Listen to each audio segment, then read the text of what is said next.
Hello everyone, welcome back to GearUpWindows. In today's video, I will show you how to check your GPU temperature in Windows 11 without installing any third-party software. Monitoring your graphics card temperature can help you identify overheating issues, improve gaming performance, and prevent unexpected crashes. Let's get started.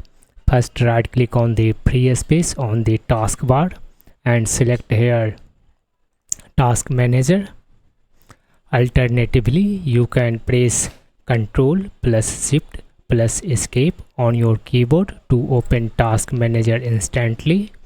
Now click the Performance tab from the left sidebar.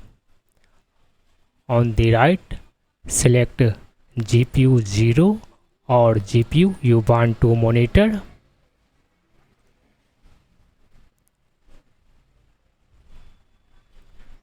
On the right side, you will see detailed information about your graphics card, including GPU uses, dedicated GPU memory, shared GPU memory, driver version, and at the bottom, the current GPU temperature. The temperature is displayed in degrees Celsius and updates in real time.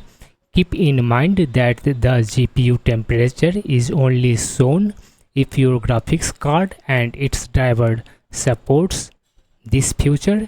If you don't see the temperature, make sure you have the latest graphics driver installed from NVIDIA, AMD or Intel.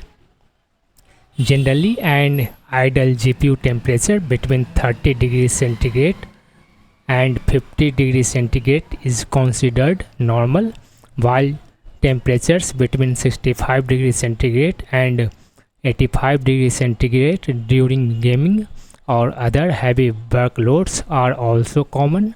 However, if your GPU frequently exceeds 90 degrees Celsius, you may need to improve cooling by cleaning dust from your PC, increasing airflow, or checking your graphics card fans. That's all. I hope this video helped you check your GPU temperature in Windows 11. If you found this video useful, don't forget to like, share and subscribe to GearUpWindows for more Windows 11 and Windows 10 tutorials. Thanks for watching, and I will see you in the next video.